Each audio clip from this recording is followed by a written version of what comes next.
Halo guys, selamat datang kembali ke channel Wheels Auto Garage. Kalau kalian tahu lah, kalau saya mulai video dari posisi jok baris kedua suatu mobil, itu pasti jok baris kedua itu sangat amat istimewa. Dan mobil istimewa hari ini yang kita sudah mendapatkan itu adalah mobil Mercedes Vito. Tapi bukan hanya Vito biasa. Ini adalah mobil Mercedes Vito Lombardi tahun 2019 guys. Namun sebelum kita mulai review ini, saya ingin mengucapkan terima kasih kepada kalian telah menonton video ini. Dan Happy New Year juga. Happy New Year, semoga tahun ini sangat bermakna dan berkasih berkah untuk Anda. Dan kalau kebetulan kalian suka sama video ini, jangan lupa untuk klik like, subscribe, dan share video ini kepada teman-teman kalian. Jangan lupa juga untuk follow Instagram saya supaya kalian terus notified jika saya mengupload sneak preview untuk video baru guys. Mari aja kita langsung ke review.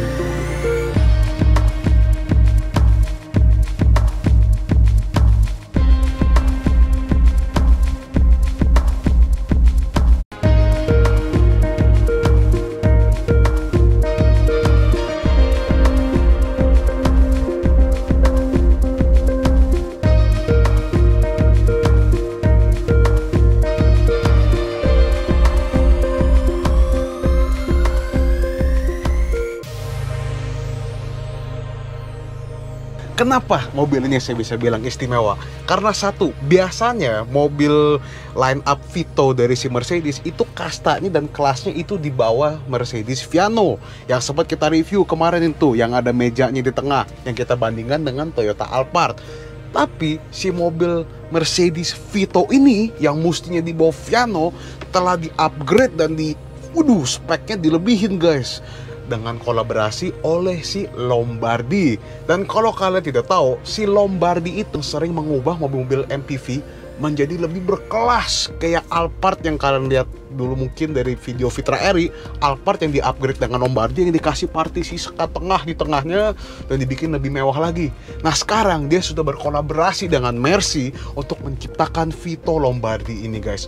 Perbedaannya tuh jauh sekali. Satu, dari jok baris kedua di mobil ini itu waduh beda guys kualitasnya.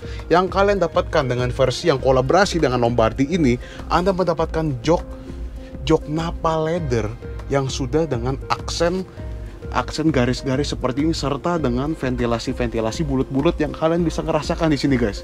Dan ini semua bulat-bulat ini mensirkulasikan angin kepada punggung Anda, jadi Anda nggak bakal ngerasa keringat di belakang punggung situ guys, karena ada sirkulasi anginnya. Dengan ada ventilasi angin ini, jok baris kedua Napa leather ini juga diakomodir dengan heated seat, atau enggak kalau kalian ngerasa panas, Anda juga bisa mengaktifkan cooled seats ya mereka guys, yang Anda bisa aktifkan di sebelah kiri sini.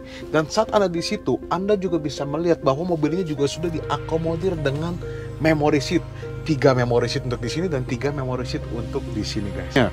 Dan kalian bisa lihat semua kualitas material di sini itu seragam dengan beige, dan beige-nya itu kelihatan lebih mewah di hati kita ya. Tapi juga ada option yang hitam dengan stitching yang merah yang sempat dibawa Vitra Eri ke puncak kalau nggak salah tuh. Yang kita dapatkan itu adalah yang beige. Joknya sendiri itu jauh lebih empuk daripada jok Alphard.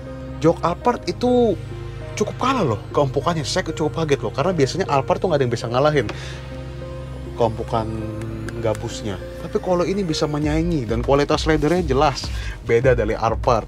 Dan ini enaknya, di mobil ini itu gokil, fitur yang ditawarkan tuh cukup amat gila di mobil ini, karena banyak sekali pilihannya guys. Satu, semua fitur yang Anda bisa mengatur sini itu sudah electrical. Jadi kalau Anda mau adjust tempat duduknya dan postur duduknya, Anda bisa mengatur semua dengan secara elektris.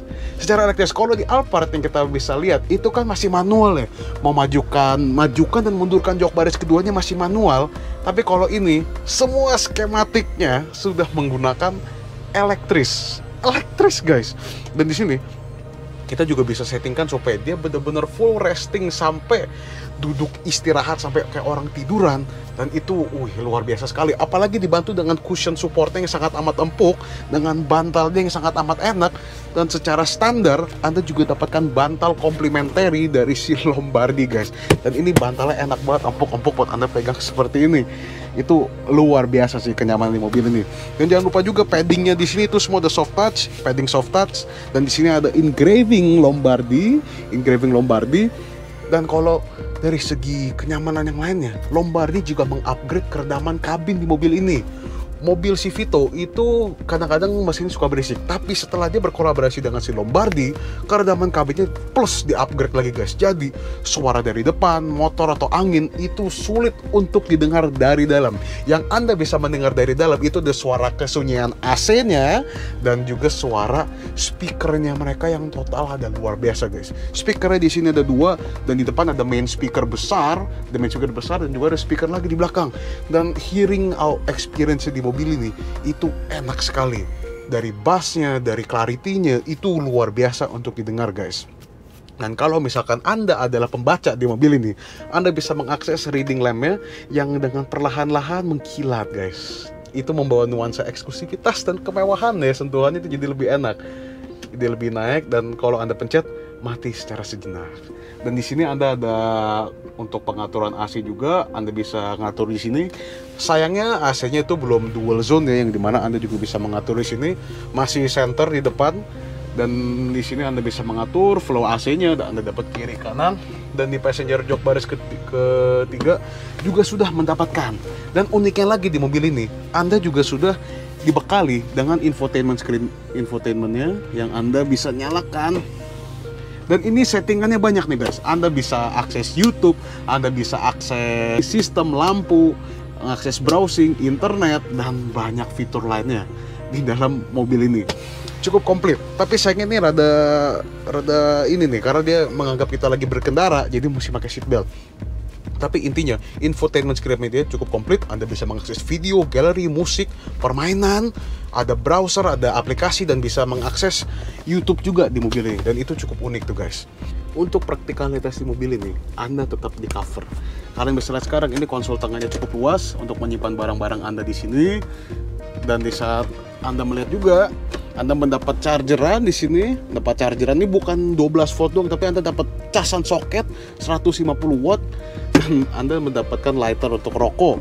Dan saat Anda tarik lacinya di sini, Anda juga bisa dapat kompartemen yang luas. Jadi Anda bisa taruh barang yang banyak ataupun handphone di situ dan taruhkan dan sembunyikan di dalam situ guys. Memang kalau dari segi interior gak ada yang bisa ngalahin guys. Apalagi dengan desain interior seperti ini yang beige on black serta dengan panel trim kayu yang tarik ke sini, itu kemewahannya gak ada yang bisa mengalahi. Sulit untuk ngalahi. Dengan harga yang di sekitar 1,3 M, ini sih luar biasa worth it-nya guys. Dan soft touch itu ke semuanya, dari pintunya di sini pun juga semua masih soft touch loh, sampai dinding-dindingnya di sini materialnya itu digenggam masih semua menggunakan soft touch sampai ke bawah sini tuh guys. Ini semua masih soft touch, dan itu adalah luar biasa ya. Berarti worth it sekali kita bayar dengan harga 1,3 M, tapi dari bawah sampai ke atas ini itu semua masih menggunakan soft touch. Dan ada trik satu lagi yang cukup unik di dalam mobil Vito Lombardi ini guys. Kalau misalkan kalian capek abis dari kantor pekerjaan dan mau tidur, tenang, Anda bisa mainkan mekanisme jok baris ketiganya dan full flat diturunkan sampai Anda bisa rebahan dan tiduran di dalam mobil ini guys. Nih coba dicek ya. Tuh di belakang tuh kualitasnya tuh semua masih sama, masih menggunakan Nappa leather dengan lambar support yang enak, dan kualitasnya masih sama, lagi ada ventilasi AC juga. Nah kayak kalian lihat bisa sekarang itu joknya dia udah sengaja naik tuh, headrestnya itu udah sengaja naik untuk mempersiapkan Anda untuk rebahan dan tiduran di situ guys. Dan itu gokil nih guys, saya akan praktekkan nih sekarang.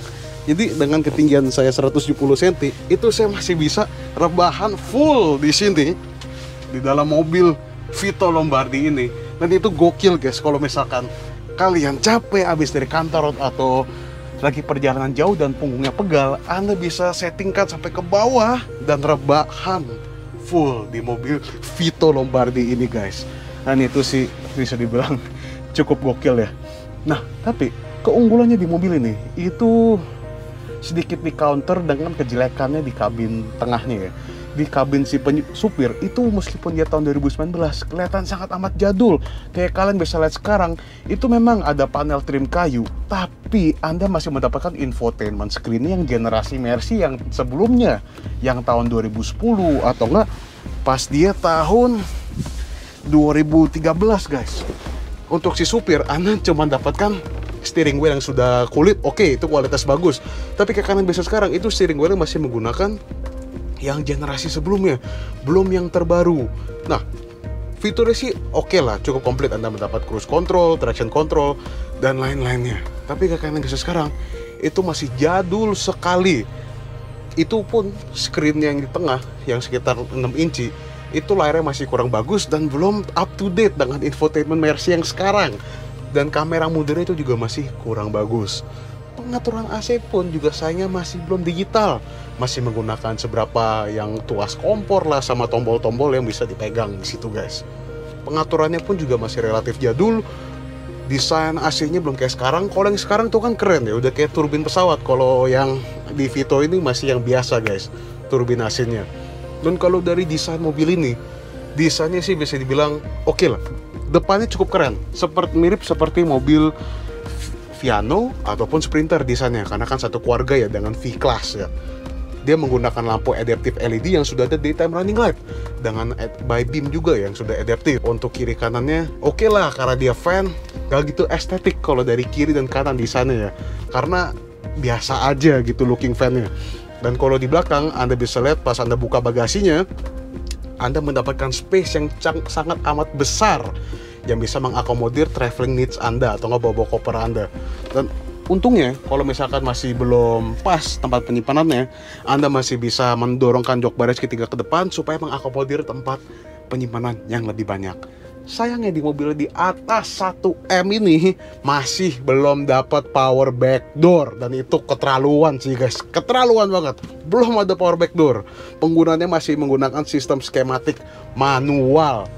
Tapi bagaimana nuansa mobil ini saat kita dibawa mengemudi? Langsung aja kita tes ya guys. Ketemu lagi di situ. Nah, saat kita membawa si mobil Vito Lombardi ini, nuansa menyetirnya sih sesuai ekspektasi ya. Memang keunggulannya di mobil tuh bukan dari nuansa mengemudi mereka, karena beda bumi dan langit. Dari kayak saya bilang tadi, dari desain kabin depannya aja untuk si supir itu udah beda kelas ya. Kelihatan banget bahwa mobil ini memang didesain untuk si passenger yang di jok baris kedua dan di jok baris ketiga. Mobil ini bisa dibilang relatif cukup berat steering wheel-nya, karena komposisi dia berat. Mobilnya kan lebar dan panjang, dan sayangnya steering wheel-nya tuh kurang mendukung saya rasa power steering-nya, jadi kurang enteng karena dia sedikit kerasa berat banget steering wheel yang ini mobil guys, kurang begitu enteng. Jadi kalau Anda menyetir secara jauh dan Anda nggak bisa memakai cruise control dia gitu karena Anda bukan di jalan tol, Anda bakal ngerasa lelah mungkin ya, karena bisa bilang cukup berat. Dan yang membawa mesin ini, yang membawa mobil ini adalah mesin yang relatif oke lah. Ini adalah mesin 2000 cc dengan tenaga 211 horsepower dan 330 Nm untuk torsinya ini mobil. Mobil ini menggunakan transmisi yang halus, yang 7 speed G-tronic yang si Mercedes, yang memang transmisinya sih halus loh, halus sekali transmisinya itu. Dan dia menggunakan bahan bakar bensin dan menyalurkan tenaganya itu kepada dua roda ke belakang, karena mobil itu menggunakan rear wheel drive ya guys. Dan kalau untuk suspensi, yes, karena memang mobil ini diutamakan untuk si pengemudi, suspensi di ini mobil tuh udah hampir menyaingi air suspension. Empuk sekali suspensi yang dipakai mobil ini guys, karena dia sudah menggunakan multi-link suspension yang mengasih nuansa suspensi yang sangat amat empuk dan relatif bouncy banget, enak. Dan kalau misalkan Anda menyetir mobil ini secara lama, konfigurasi duduknya menurut saya itu kurang enak ya, karena dari segi pedalnya aja, tempat pedalnya dan pedalnya itu kurang responsif. Kalau saya gentak dikit tuh nggak mau maju mobil ini, mesti bener-bener dipres, dan itu menurut saya kurang bagus dan kurang enak tuh. Terlalu kaku. Dan mobil ini pun juga bisa dibilang sangat amat stiff. Jadi kalau saya gerakan setirnya ke kanan, responnya tuh nggak gitu sejenak, lama banget. Karena kaku sih mobil ini, memang ya kaku, dan memang nggak lincah seperti kayak Alphard memang ukurannya kurang lebih sama mobil ini, lebar, bulky, besar, dan panjang. Tapi kalau saya membawa Toyota Alphard, saya lebih pede menyetirnya. Saya lebih pede menyetir mobil Alphard karena saat saya membawa mobil itu, saya ngerasa lebih in control. Kalau saya ke kiri, dia ke kiri langsung dan nggak ada delay, feedbacknya langsung instan. Dan kalau saat diinjek pedalnya di Alphard lebih responsif daripada ini tuh kaku banget. Kejelekannya di mobil ya, kalau Anda membawa mobil sehari-hari, Anda bakal nangis loh. Steering wheel berat, pedalnya yang berat banget, yang nggak responsif. Jujur loh, ini saya nggak main-main. Kalau Anda bisa test drive mobil ini, Anda test drive lah, dan Anda bawa nyetir. Ini pedal ini gokil banget. Bener-bener nggak semestinya lah, dengan harga 1M ini, musiknya nggak seperti ini sih kelasnya ya. Meskipun supir yang bawa mobil ini, kasihan sama supirnya guys. Harga 1M tapi pedalnya nggak responsif lah, keras lah, itu kurang pas sih, kurang pas. Untungnya secara fitur dia komplit, kayak saya bilang teknologinya sudah ada. Dia sudah menggunakan cruise control, traction control, dynamic select, itu sudah ada, sudah komplit. Anda mendapatkan rear parking camera, meskipun kamera mundur itu dengan kualitas kurang bagus tapi tetap ada. Dan secara teknologi akomodir, Anda di sini mendapatkan wireless charging. Kalau ke handphone Anda mendukung wireless charging, Anda bisa taruh di konsol tengah di sini dan ngecas secara tanpa kabel. Anda pun juga mendapat colokan aux dan kabel port USB di sub cup holder sebelah. Dan di cup holder yang kosong di sini Anda bisa menyalurkan Anda bisa taruh handphone atau nggak taruh barang apapun Anda di dalam sini guys. Sistemnya juga cukup canggih. Anda bisa mengecek cek tire pressure, kapan mobil ini perlu diservis, dan konsumsi BBM ini mobil. Dan memang jujur bisa dibilang mobil itu relatif cukup boros, karena dari yang hasil pengetesan kita, dia bisa mencapai untuk di kota di angka 1:8, atau kadang-kadang kalau saya ngirit banget 1:9 guys. Tapi selebih dari itu nggak pernah menembus lebih dari pengiritan yang kita harapkan. Dan gokilnya di mobil ini pun dia juga sudah di fit out dengan pedal shift. Tapi saya bingung, siapa yang mau pakai pedal shift di mobil seperti ini, John? Jadi Anda dapat pedal shift dibuat dari bahan plastik di sini, Anda bisa mainkan. Tapi siapa yang mau pakai pedal shift di mobil sebesar ini, dengan steering wheel yang kurang abdel seperti ini, dengan pedal yang kurang enak seperti ini? Siapa yang mau pakai pedal shift? Dan mungkin ke depannya, selain nuansa jok baris kedua yang luar biasa, mungkin kedepannya bisa untuk si jok baris pertama si supir bisa lebih diakomodir lah, minim dapat fitur yang berlimpah juga, dapat blind spot monitoring lah. tapi selebih dari itu sih oke sih. Secara kesimpulan, kalau saya jadi penumpang di mobil ini, saya sangat amat puas karena fitur yang ditawarkan itu nggak ada yang bisa mengalahi, benar-benar the best so far ya, sepanjang ini the best. Dan itu pun juga sudah mengalahi Alphard. Tapi kalau Anda ingin memakai mobil ini dan juga menyetir sehari-hari, misalkan Anda kepala keluarga dan ingin bawa anak-anak Anda gitu, anak-anak Anda doang yang bisa nikmatin itu, Anda mesti pakai supir baru Anda bisa menikmati juga. Karena nuansa mengemudi di mobil itu kurang begitu enak, mesinnya kurang bertenaga, dan ya kurang pas lah menurut saya. Lebih cocok kalau Anda menjadi penumpang saja. Jadi itulah review saya untuk si mobil Mercedes Vito Lombardi ini. Terima kasih telah menonton sampai sejauh ini. Jangan lupa juga kalau kalian suka sama video ini untuk klik like, subscribe, dan share video ini kepada teman-teman kalian.